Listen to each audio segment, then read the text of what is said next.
everybody. Delighted, as I said, to be able to introduce Susie and Nikki from Hula, who are going to take us through engagement and personalization. So, Nikki, Susie, over to you.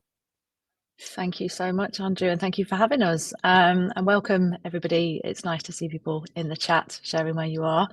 We're in a rather rainy and grey Stoke-on-Trent today, which I like to call the Silicon Valley of the Midlands. I'm Nikki Hoyland. I'm the CEO and co-founder of Hula, a self-confessed work technology nerd and all things employee and customer experience. Suze, do you want to introduce yourself? Yeah, hi everybody. Great to be here. I am Susie. My background at Hula is very much led in EX, and more recently taking on our customer experience function.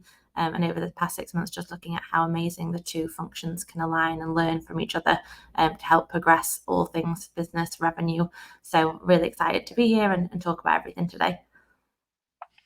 Cheers, Suze. And at Hula, we essentially put human beings at the centre of employee experience and curate digital employee experiences, one of which being in Hula Hub, EXP, which brings everything together in one place, simplifying that technology and that user journey from the start of where EX starts right the way through to the end of EX, which we'll go into a little bit more today.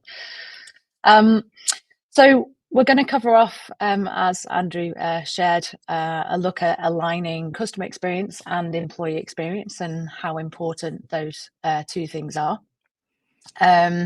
We're going to look at the impact that has on both customers and our employees and return on investment, and how that's a huge driver and obviously a big factor in all organisations, and why personalisation across all of that matters. But importantly, offer some helpful tips as to how to get started inside that personalisation journey. I thought it was useful before we sort of dive straight in to just think about what experience is. So experience by definition is an event that leaves an impression on us. So if we think about that from the lens of employee or customer, we're leaving a lasting impression or a feeling on human beings that go through some form of process inside of our organizations, or indeed inside of buying journeys and cycles. Before we sort of dig straight into us sharing our thoughts, Andrew, Susie and I were chatting yesterday and thought it'd be really interesting to see from those on the chat, how aligned at the moment are your customer and employee experiences internally? Are they at all? Is it something that you've thought of? Is anybody doing it well? So if we pause there for a second, if anybody wants to share at all in the chat, because we're going to be digging into both the similarities across the two, but importantly as well, how both impact each other. Andrew, I know we were chatting about this yesterday too, right? We were talking about this yesterday, yeah. It's interesting you talk about experiences. So I went to football last night. I mentioned to you both this morning I was at football last night and ended in a 0-0 draw. So in terms of experience, what was that like? Really interesting. The result and the outcome at the end probably wasn't what anybody wanted, but you still had all those different moments where lots of stuff could have happened. Please do respond in the chat. I'm really interested in how aligned are they? I'm really keen to understand this as well. I've been looking at customer education and how we educate customers and where the gaps are between customer education and employee education. So please do let us know. How aligned are your customer and employee experiences? I can see a few of you are typing. I think it's one of those things that we're seeing more and more alignment on. But I wouldn't be too surprised if there's quite a disconnect across many folks at the moment. Interesting when you talk about those experiences there as well, Andrew. I think given the world that we've gone through over the past 4 years, and nobody needs to dwell on what that was all like, but those in-person experiences like the football, despite the result, it's everything about the football experience that leaves that impression on you, isn't it? Although sadly you got a 0-0 there. Yeah. So we've had one from Kerry, works for a training company, and so developing that online experience is paramount, because arguably you're the people you're training and so on. Let's have a look. Alan says must try harder is the best description. making better connections so people understand the role they play regardless of the distance to the customer on the chain, which I think is a really interesting point. Begs the question, Alan, the distance also for employees from the centre to working externally as well. And I can see we've got some more people typing, so I'll give people a moment or two to respond to this one. I think that can be a common thing though, can't it? If people don't see their direct impact, but ultimately the two being so aligned and everybody knowing why they do what they do and being very purpose driven and mission driven to better help serve customers, right, is where some of that disconnect can happen. If you don't interact with a customer daily, that doesn't mean to say that your employee experience isn't directly impacting that customer experience. Absolutely. And football, I think, is a really interesting one as well. I think football's a really interesting one because are fans who go to football customers, or do they have a bigger investment than that?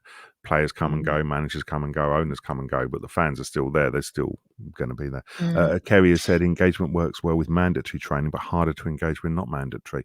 I would argue, Kerry, I'd love to know how engaged people are in terms of mandatory. Are they, just because it's mandated, are they engaged? The carrot and stick sometimes, isn't it, with mandatory training? Okay, so shall we dig in then? Hitting people and let's with a start. stick. Yeah, hitting people with a carrot, I should say. Sorry. So what we've done here is try to have a look at the two experiences together. So in my opinion, employee experience starts way before pre-boarding and onboarding, which I sometimes think can be a little bit of a misconception of who owns employee experience starts at onboarding. But if you dial that a little further back and before people are even thinking about applying to work at your organization, and that real clear visibility of why would I want to come and work there? What else do other people do in a role like mine? What does gender pay gap look like? What are initiatives that you do for employees that matter? And how do I feel like I can be part of that really, really early on in that kind of decision and attraction piece?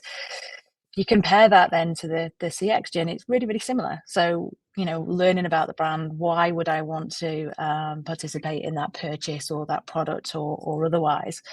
And I think what we look at, if we look at the CX journey on the right, is if we all think about brands that we interact with, we've probably seen hyper personalization across whether that's products or services that we buy outside of work. That's potentially omni-channel, so meaning many, many different digital channels or face-to-face channels by which you will see visibility of that brand. That will be time-bound, different communications with you at different sort of points within your journey. And all of that's been done because we've started to map these personas when we look at the customer experience and we look at why would somebody buy and what are the triggers to buy and what needs to go into all of those considerations, right the way through to that person being a brand advocate and really loyal to who you are and who the brand is. And we don't always think about that when we look at the employee experience journey and apply that same lens and almost apply the two journeys sort of side by side. There's so much similarity in what we're talking about here.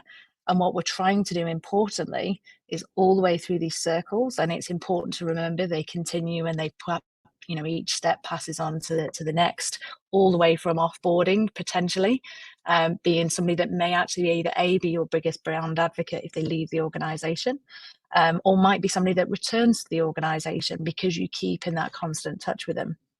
And importantly, what we're doing is at the center of both of these circles, we're talking about human beings. We're talking about individuals that want to feel like they're connected with and that they are part of a connection with you and they're buying into the brand and who you are. Importantly, making that as frictionless as absolutely possible. Can we think about personalization and customer experience, and just for a second have a think about brands that you regularly buy from and how they personalize some of that content specifically to you? That might be, and for me, I'm a big Nike fan. I like the Nike by You brand where you can design some of your own trainers and that kind of thing. And I'm part of an app and there's a special membership and I have to have something unlocked that feels quite exclusive to me. They'll send me lots and lots of comms as new things become available, especially around key birthdays or events or where I've purchased previously. That what I then see is once I've ordered something, I see every single stage of that product being designed, developed, delivered right the way through the journey until it arrives with me. If Nike can do that so well in a buying journey, and when somebody applies to work at our organizations, we can sometimes leave them in the dark for absolutely ages post-interview until such point that they're hitting day one.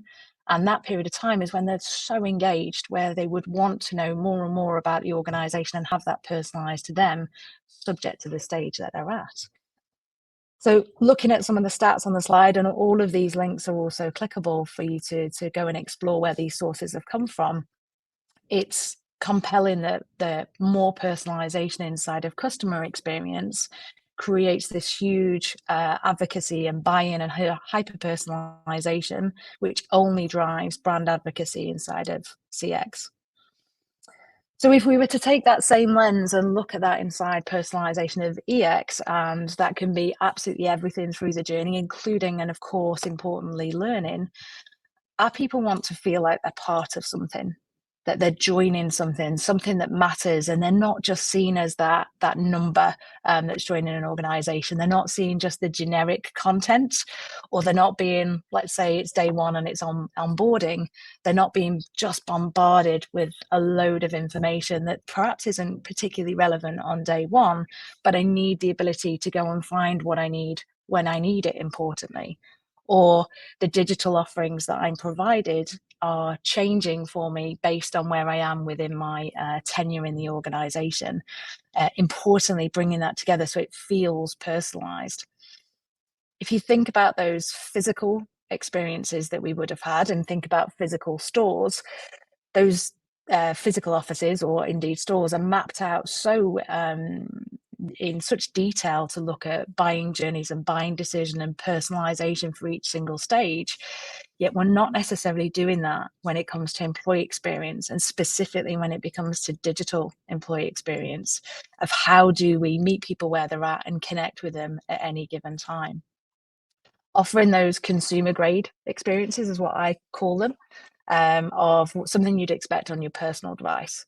So outside the world of work, if I can expect an experience that's super slick, I don't need instructions, it's really easy for me to get to what I need and really personalized to me as an individual. Yet you throw me then in the world of work and my work technology is clunky and difficult. The amount of information that I'm trying to drink in at any one time is overwhelming and bombarding. I don't know what I don't know, or who I need to know, or where I potentially need to go inside the organization. So driving those two experiences at the same time is important. There are companies then that when you lay over not just the cycles and the stages, which are very, very, very similar. I would say after this presentation, comparing your customer journeys to your employee experience journeys is a really, really useful exercise. But we start to see actually there's then a real compelling impact of people that are doing customer experience really well, and where they're taking that into employee experience, or indeed vice versa. So there's just two that we've shared here in terms of what Starbucks are doing in terms of their app and how they engage with their customers and how they create that app loyalty. I think the Starbucks app is more now a digital wallet and a bank, the amount of money that's on that app, because it's so easy to be able to load in cash and then pay on an app and know at any time where your nearest Starbucks is. So they've taken what works really well there and brought it into the employee population. So again, this idea of sharing what works inside of EX and CX, or vice versa, to drive that better customer engagement. So having a little bit of a think about it, how does it relate to employee experience? How do those two things become tangible metrics that when people do feel empowered and they feel valued at work, they are going to give more to the customer journey inside of their organizations. But much like we were talking about yesterday, Andrew, right, and Suze, in the same way that price is such a commodity inside of our buying decisions, so is salary now. And starting to have a little bit more of a look at what does flexibility mean inside of the new this new, very normal now way of working, which for me is about where, when, who, and how we work, but importantly offers much more around the package of EX personalization than just salary, or indeed just pricing inside of customer experience. And I think we're seeing this more and more and more of an expectation now. We're seeing that employees joining the organization expect these personalized experiences that meet them where they're at, that are considerate to D&I, that are thoughtful to the information they need at any given time throughout that entire EX journey. And ultimately, what that does is create brand advocates internally, that if you're asking those individuals inside your organization to provide brilliant customer experiences, how can we expect that from an individual if that's not what they're getting themselves internally? We've worked very recently with a large luxury retailer that the customer experience that they offer is absolutely second to none. Yet when they looked at what did employee experience look like, they weren't engaging people into what mattered and why, but were still expecting those individuals to give this really great and really compelling experience to clients, that they just saw a complete gap in the two. So we've chatted a little bit there about the importance of, when you compare the two side by side, how similar the journeys are. We've touched a little bit on the folks that are doing it well, both in CX and EX. And then when you compare those that are doing CX and EX well, the impact that has on the business. I guess, though, there's then this ever looming conversation of who owns it? Who owns employee experience? Where does it sit? Where does it live? So we would be really, really interested to kind of learn a little bit from those in the chat, and to ask the question, who owns it at the moment internally? Do you know who owns it? Is it something that is a little confused, or is it really clear within the organization? And Suze, Andrew, I know yesterday we were chatting about this, that there's a little bit of a mix, I think, across demographics at the moment. Yeah, absolutely. And I think it's very much like customer experience, that ultimately everybody in the business can have an impact on both. But if there isn't a clear steer, then that tends to get a little lost. And we do find from our experience that sits within a HR or similar function. But it's amazing to see now that you're actually moving, or companies are moving away from that traditional HR, which we're going to talk a little bit about later, into that whole holistic employee experience journey. It's really interesting. I'm doing an interesting piece of work with a large NGO at the moment, and working on induction onboarding. And then thank you, Tammy, for explaining the circumstances of the onboarding piece for you in your organisation, because that idea of who owns it, this onboarding piece is the ownership is recruitment and HR and learning and manager, and actually everybody has something to do with it, but nobody owns it per se. It's just like it's just a bit untidy more than anything else. And I think it's a really tough question. And I love Kerry going, yeah, well, HR, I guess. And I think you're right, Kerry. I think we guess as to who owns it, because nobody actually says, yes, this is down to us. And I find that a really interesting response. So thank you for that. We've got Vitska. I really hope I'm pronouncing your name properly.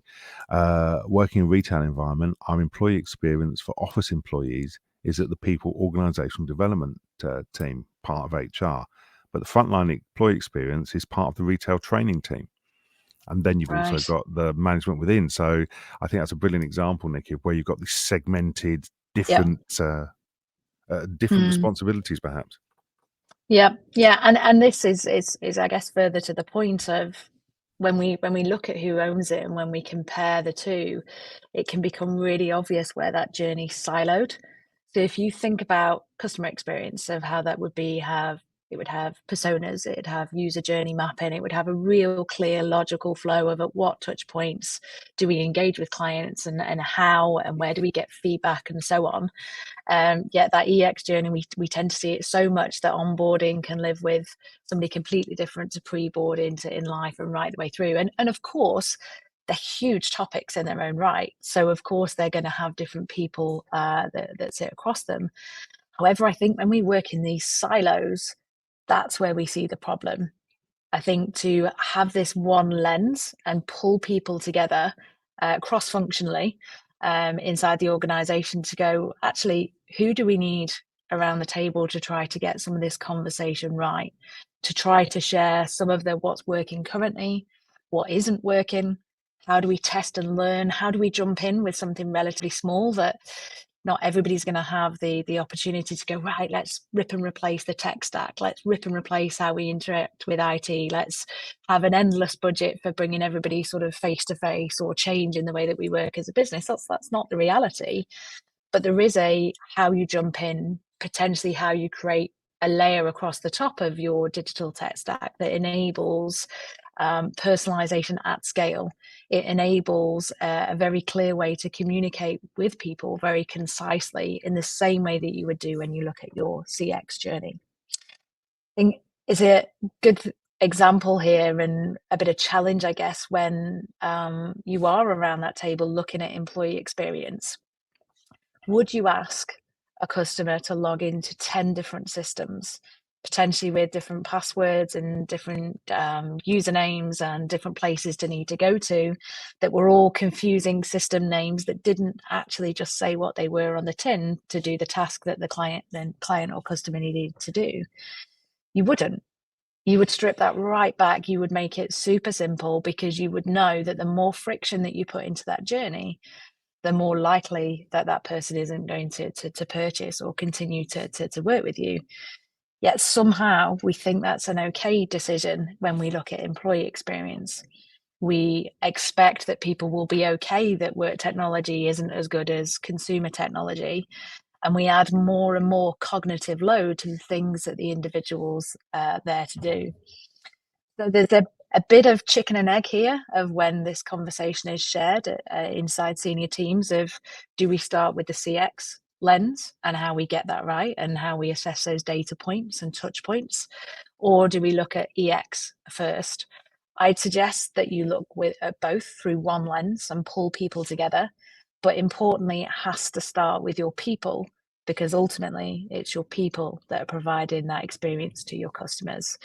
And in my view, happy employees make happy customers, which makes happy shareholders. Over to you, Suze. Thanks very much, Nikki. So we're going to jump a little bit into some strategies around personalization in employee experience, and something that's really important to me as an EX leader inside of an organization that creates EX software for clients and their people is that we really champion this internally, not because it's the right thing to, because it is the right thing to do, not because we should, but it is also very easy for us to, be on these sessions talking about the great stuff we do, but also to recognise that we are externally accredited for that across the British HR Awards, Inspiring Workplaces, Best Companies, and the majority of that is through anonymous employee feedback. And it hasn't been something that happens overnight. It's a journey that we've been on, and it's a completely iterative process that changes over time and that we constantly learn from. So I just wanted, before we jump into EX and some of those strategies, is just quickly to touch on culture. I think obviously without that culture piece, you don't get a fantastic employee experience. So when I first got into HR, a lot of what I read around culture was this systematic process of start here, end here, do X, then Y. But ultimately, the core elements of a culture can mean different things at different times, depending on where you are in that journey, what's going on in your business, what's going on in the wider world, and what's happening with your people. So our culture map shares 7 elements that we believe make up a great culture: vision, leadership, purpose, inclusivity, appreciation, opportunity, and balance, and all underpinned by your values, which should be really clear and embedded at every element of your EX journey. And as we've shared already, we know that a great employee experience journey leads to increased employee engagement, profitability, retention. People who feel more valued and motivated ultimately provide that better customer experience, which does impact performance and profitability. So wherever you are right now in your learning or your EX journey, I think it's really important that to get to that point of scaling, whether that's through business growth, headcount growth, scaling your processes, that you absolutely have to get those fundamentals and basics right first. It was something at Hula that was like a big learning moment for me, because when I joined the organization, we were creating these amazing systems and learning systems and HR systems for the likes of Santander and L'Oreal and BT, and it was almost this gold star and standard of excellence of what good could look like. But ultimately, we were at a very different point in our journey. So to benchmark yourself against those sizes of organizations can sometimes be a bit of a distraction more than anything. So having that real clear vision, sorry, someone at the door, starts with, as Nikki said, that employer brand and recruitment. So being really clear on why you do what you do, the products or services that you offer, and the direction that you're headed. And from day one, really aligning your people with purpose. They really need to understand how their individual role and their team contributes to that bigger picture. And it's really easy to lose sight of that as companies scale or jobs changes or remit grows. So constantly pulling back to why you do what you do and how those individual goals can contribute to business-wide goals and success. Fairly obviously, clear leadership and direction, really important that starts from the top. But the biggest role that someone can have inside of an EX journey comes from their manager. So it's really important to focus on that management-led opportunity, and if they got everything they need and are they enabled in the right way to provide that employee experience within the teams. Being inclusive, always, it's something we're incredibly passionate about here at Hula, but enabling your people to be themselves inside of work as much as outside of work enables that much more authentic approach to work and a better output, ultimately driven by your values, and being really intentionally mindful to the challenges that people face outside of work, or how the health or well-being or home environment, abilities or disabilities impacts their ability to do their job and do that well. So inclusivity is ultimately everybody's responsibilities, as we said, a bit like EX and CX, but it has to be led by a specific function within your business and be really clear on what's expected inside of that work environment. Creating that culture of appreciation, I think this is really twofold. The first being peer-to-peer recognition. How do you enable that, and how do you do that really well inside of your organization, whether somebody is working together in the office or at home? Is that enabled through the tech that you're using, and is it part of your culture? And then the second part of that is then how your pay and perks is aligned to your people, and to make sure that they're recognized fairly and rewarded for what they do. Providing ample opportunities for growth. Again, it comes down to growth in and outside of work. If you're providing that holistic approach to employee experience and inclusion, then people need a clear understanding of what good looks like within your organization, but also how can they progress and grow and develop as an individual. And then the final one is balance between sort of life and work. So we all know at different times that can mean different things. And it's really important that you focus on that when that gets more difficult. So if there's looming deadlines or increased workload or pressure, or when work needs to take that backward step to facilitate those life changes or difficult moments inside of life, as we know are all inevitable at different times. And again, just coming back to all of that being underpinned by your company values and embedded through the decisions that are made, conversations, meetings, one-to-ones, performance conversations, difficult conversations, and just keeping refreshing and reminding back to that as frequently as you can. So next up, could talk about this all day. It's one of my favorite things to do inside of my role, but those opportunities for personalization inside of your employee experience journey. We're incredibly lucky at Hula that we have a fantastic creative team. So our employer brand was where we started in terms of what do we want that visually to look like, so that everything that we're talking about externally and internally is always reflective of what's going on and has that consistent employer brand across everything that we do. So that really helps us from a candidate and experience and engagement point of view, but making that great first impression from your potential employees' first contact with your organization is so important. So personalizing and humanizing that when you share information about your company to candidates. I'm going to share a little bit later on. One of our clients, Ubisoft, is doing that really, really well, and they've had some great success from some A/B testing that they've done. But that can be anything from sending candidates specific information about that role rather than a generic hiring process, or video messages from their prospective manager, the hiring panel, the team that they're working with, and presenting that in a way that feels really unique to them, like I said, rather than something quite generic. I've been reading lately some really cool things around AR and VR in the space of that immersive experience, where you can come into that space and meet some of your potential colleagues, see the team, see where you could be working, see that office space, or how that whole home dynamic comes together. The second one, just around communication and documentation. So clearly this session is around personalization, but actually I think much more than anywhere else in that EX journey, this is around humanization. So taking those traditional HR documents, policies, procedures, and making those much more human. I remember when I first got into the world of work, far too long ago now, my perceptions of HR were so cold. And if you got a phone call from HR, you'd be absolutely terrified that something had gone wrong.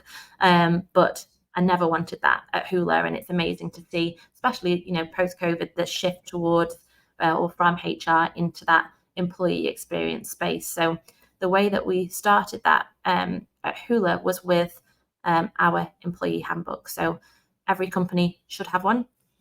I hated ours, openly would tell candidates and new starters when they were joining us not to read it, because it wasn't reflective of what we were trying to do and try to achieve. So took enormous pleasure in ripping that apart. It was 138 pages, which was just a list of policies and processes. And we turned that into the culture book, which covers why we do what we do, our values, our approach to DEI, well-being, growth.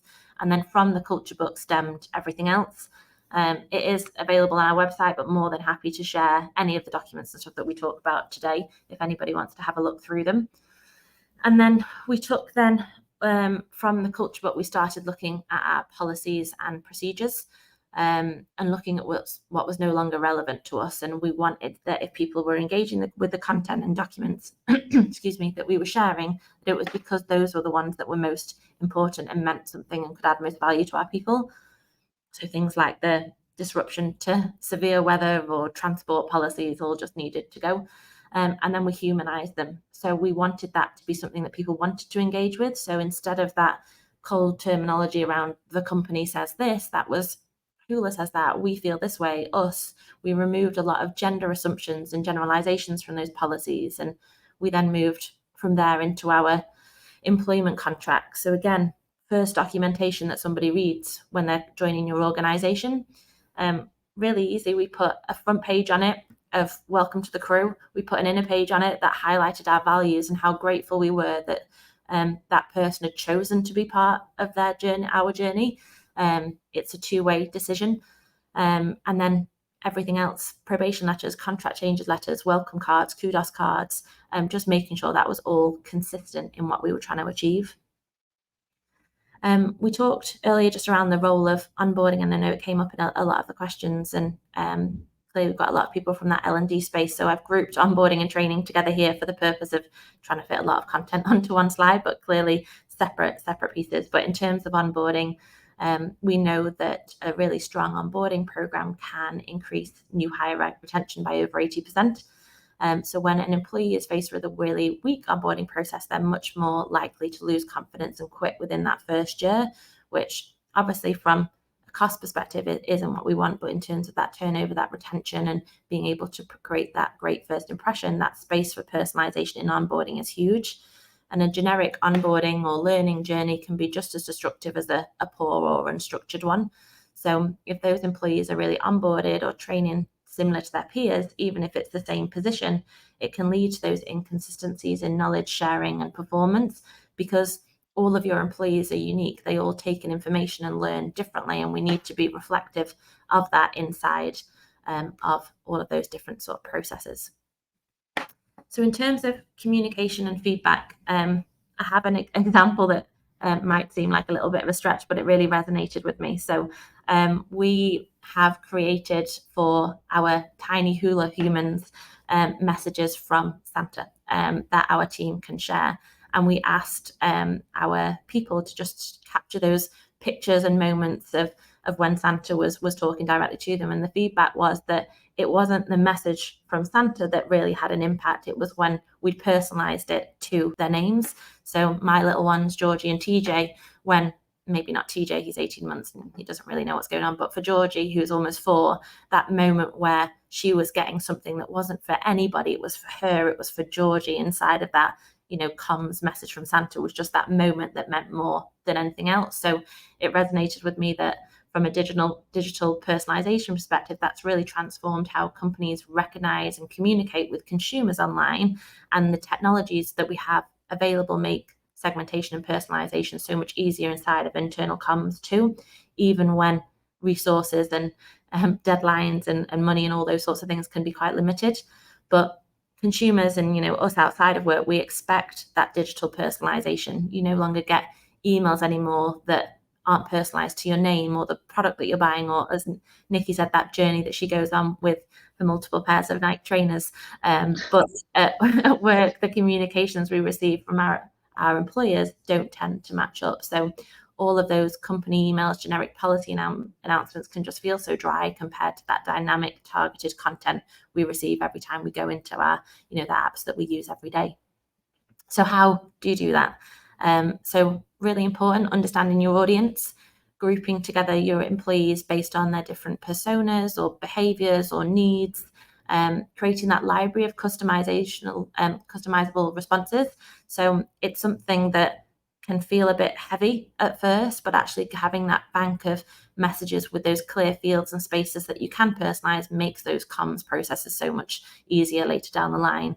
And then just spotting those opportunities for digital personalization, whether that's, including their names or personalized calls to actions, that will really help you deliver those more measurable returns on employee engagement. And then the last one around the workspaces and tools that we use. So in the same way that you would personalize your desk or your home office to pictures of your kids, your dogs, your pets, your favorite football teams, whatever that might be, how are you offering your people the same ability to do that inside of, your intranet, your learning platforms, your LXPs, whatever that might be?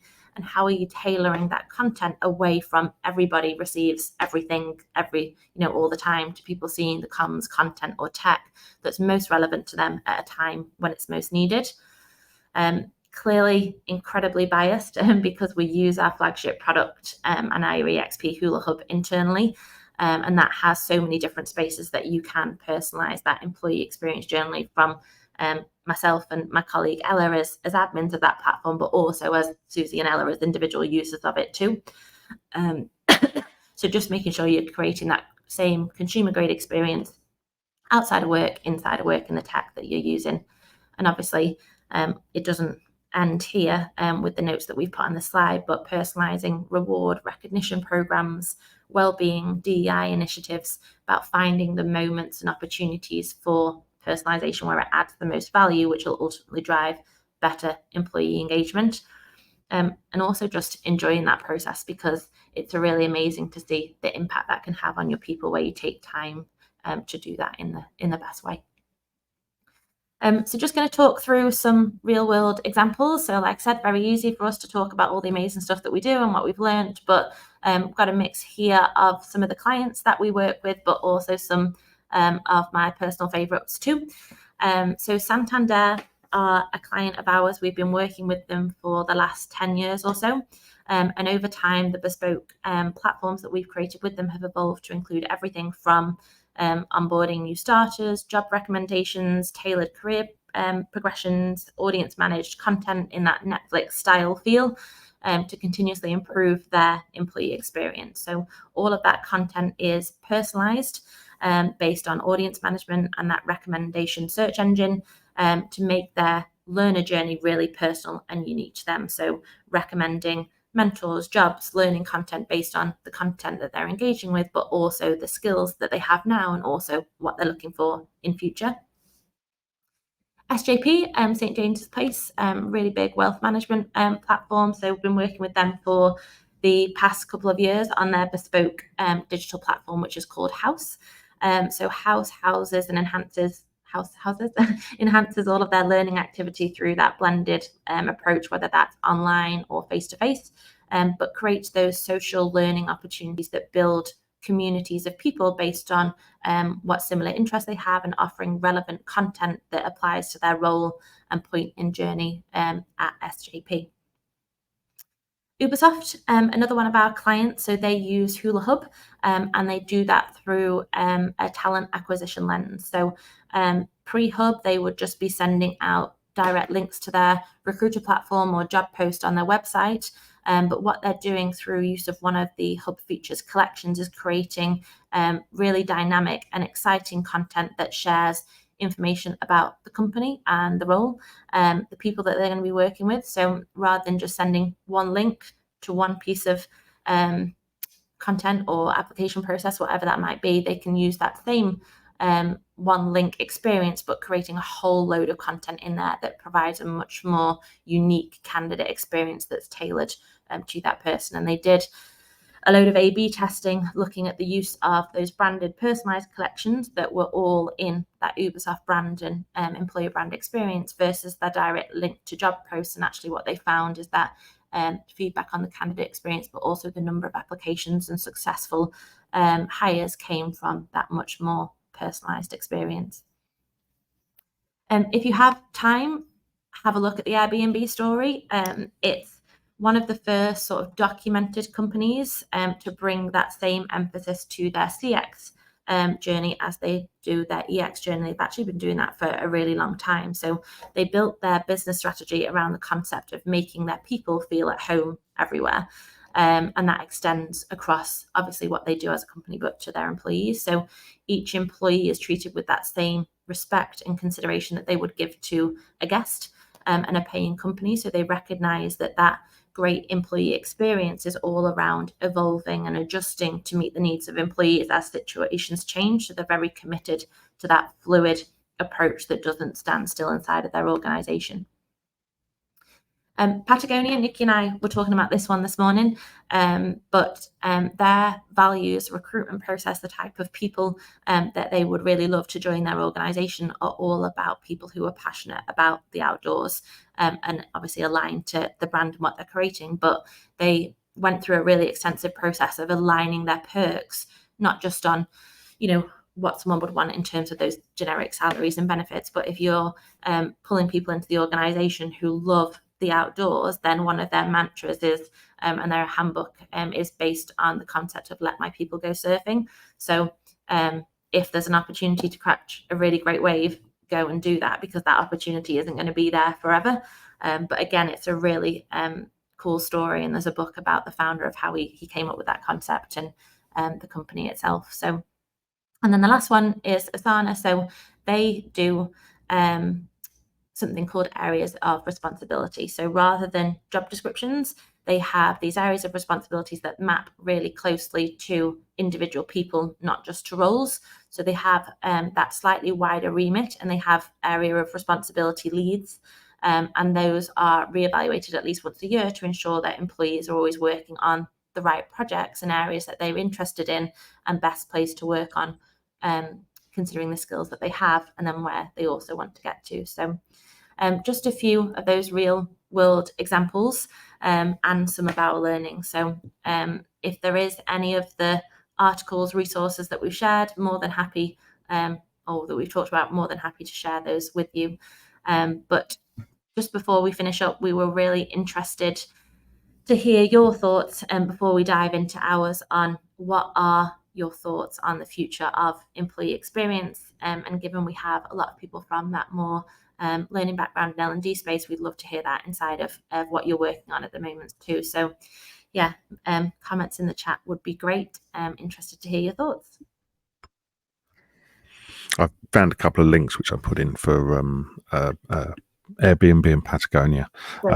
Yeah, I'm interested. So the people in the room, what's the future of employee experience? We're in a world, I'm going to say that we've managed to get all the way till now and say AI. Not said it. AI, damn, 49 minutes in, and we managed to get all the way through. We've got technologies moving stuff forward. What's the future of employee experience? And I'm really keen. I can see we've got people begin to type some responses in that big box underneath the question. What's the future of employee experience? I've got some thoughts around this. I've got some very specifics which I'm thinking of right now. But please do tell us what do you think the future of employee experience is?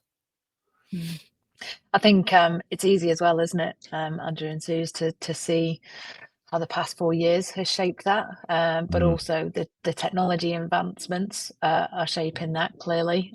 More focus on sustainability and the impact to environment and values and so on. So I think it would be so easy to just lean to, I guess, this new normal post-pandemic, but there's so many other factors, as I say, from climate to economy to technology to generations retiring later, and more people working side by side generationally than ever have before, that I think really evolved this conversation, that it's not just kind of the in or out of office kind of hybrid debate anymore. Absolutely. I think it's evolved. Absolutely. I was having this exact conversation with somebody the other day, talking about why bosses want people to come back to the office. And it's really convoluted and complex. But I was actually looking at some data on this a little while ago. Before the pandemic, 80% of office space in the UK was full. Was being occupied. Up till the first quarter of this year, there were parts of London that had 40% occupancy. Yeah. It's just a very, very different I think way. Alan's mentioned in the chat around flexibility, and I think sometimes when we talk about flexibility, we only think about where somebody is, and for me, as you've just mentioned there, Alan, and as per the conversation with Andrew there, I think if you're going to ask people to be in person, because we are human beings. Nobody ever said that we didn't want to interact with each other and be face to face and build rapport and relationships. But I think that has to be about intentionality and purpose. I myself have been either on client sites or with prospects or sometimes in the office myself, where people sit side by side on Teams. How are we interacting with each other there? Where is the creativity and the ideation and the social element? It's lost when we just aren't there intentionally for the same purpose. But I think to Alan's point, that flexibility as well as where, it's also when, who, and how, that whole gig economy of who's doing what roles where, and how do we transfer some of those skills and be a little bit more agile with skills across the business. The time of day folks want to work, I think, comes into that as well, and the tools in which they use to do that, right? Yeah, exactly. So there's 2 points I can speak to for that. The first one, I remember I was working with a large organization. I went to the office one day just before 9 o'clock. I didn't speak to anybody else in the office. I was on video calls and stuff, but I didn't speak to anybody in the office in that space. There was 100 people working around me. I didn't speak to anybody until 4:30 in the afternoon.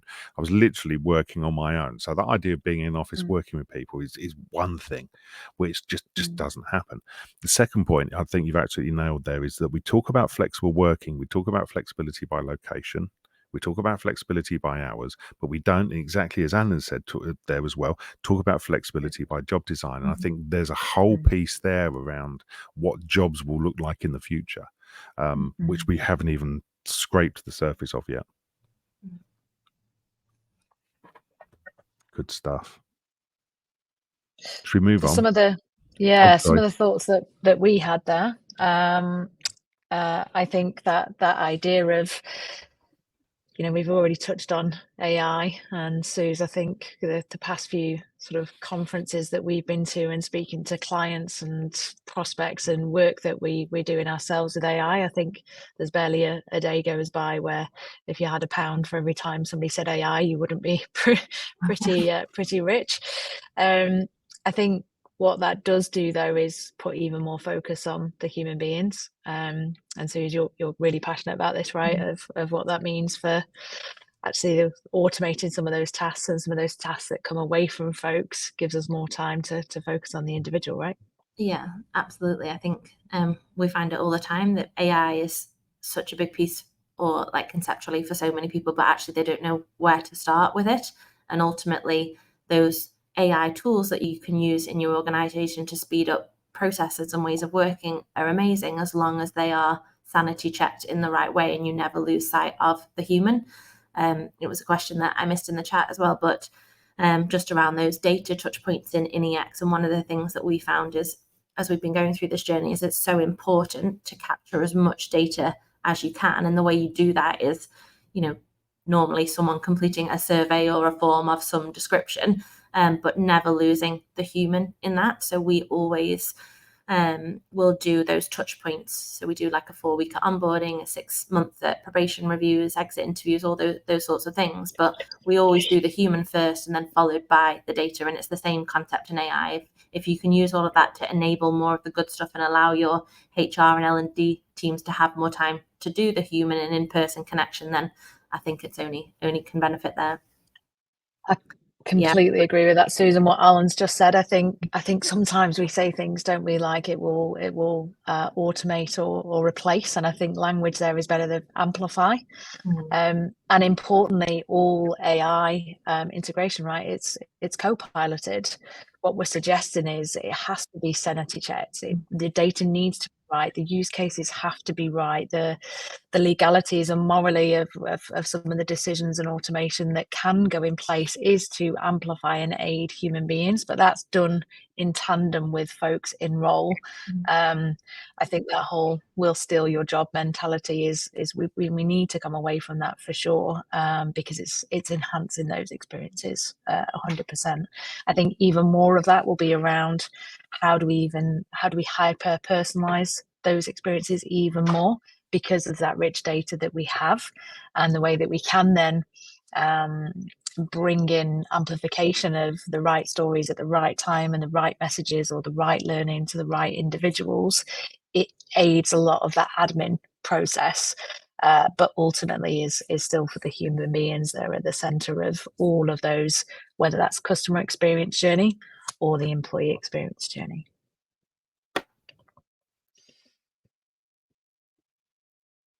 I think we are fast running out of time. I didn't think we'd manage to talk for the full hour, but we always do when we get on these sorts of topics. Andrew, were there any other questions before we finish that had come in at the chat that Nikki and I hadn't answered? There's nothing that jumps out. I mean, I've got a couple of questions, but I can pick those up another time with you. What are the initial steps that somebody might need to do if you're coming at this from a learning background? Is there anything that you can do, as to think about that? Where does someone start with this stuff? How do you start? Is the if this is a new topic to some people, I'm guessing that people are shy in the chat, because do you know what? This is new to a lot of people. So where does someone start on this stuff? Yeah, I think it's an amazing question, and the easy answer would be the beginning. Where we started was just that, what are the touch points that you have right now? So whether that's your whole employee experience journey or within the role or function that you have within that business. So I think we started with just that identification of what are the touch points that somebody has. So recruitment, onboarding, probation, job role change, learning, and then we scale from there. And then also, what are the must-haves? So for us, well-being, DEI, for example, they absolutely have to be essential and reflective. And I think just that continuous learning piece is so important there. But yeah, I think mapping out what the touch points are in your EX and your learning journey, and then what are your easier wins at first. So like short-term game versus long-term game. So as the example I gave earlier, policies was always going to be the big one. Contracts was always going to be the big one. But we started small and then worked up to those, and continue to do so. So yeah, just mapping out those touch points where you can. I'd find your jumping in point as well. And as Susie says, start with the low hanging fruit, right? Clearly what we do is create that digital layer that's hyper personalized to the business, to the individual, and to the audiences that person sits inside of an organization, that again, importantly, feels consumer grade. So you don't need instructions on how to use something. We reduce that friction of, if you do need to naturally move between systems, maximize the ROI that you've got inside your existing work tech stack, and let's make that simple and easy, both for admin, but importantly for the human beings that use this technology every day. Awesome. I'm going to have to catch up with you again, Nikki, because there's a ton of stuff that I'm thinking of. Yeah, the what's it? 60% of employees access 30 systems during a day. You know, Yeah. so how do you build a layer that Wild. sits across the top of that? You know, kind of thing. Yeah, how do you personalize across all of those systems? Only, yeah, I've got loads of stuff that I could ask you, but there we go. We will do that another time. Thank you to you both. Really, really do appreciate that. I'm just in this session now, and I'll go back and listen to it again because there's loads of stuff that I want to look at, and I've got the slides as well. If you want the slides, you can register and download the hub. Register and download the employee experience mapping book, and the link is on there. Similarly, you can explore Hula's hub directly as well yourselves. You can click on the link that's there. You can contact Nikki and Susie, and if you wanted to, you can contact me as well via the links that are on there. And again, like I said, you will find the recording. So I know I did get asked, somebody asked me directly if there's a recording, and yes, there will be a recording. The recording will be available either from late tomorrow or Monday. Nothing else to say except a massive thank you to both you, Susie and Nikki. I was fascinated, and yeah, I can see that the other people are saying thank you as well. They really appreciated that session. Thank you, everybody. We are back. Thank you for having us. Excellent. No, you're very welcome. We are back with our next session at 12 p.m. UK time. So I will hopefully see some more of you then. But thank you, everybody. I'm now going to put you back on hold and you go back into the lobby. Thank you, everybody, and I'll speak to you soon. Thanks, everyone. Bye. See you soon.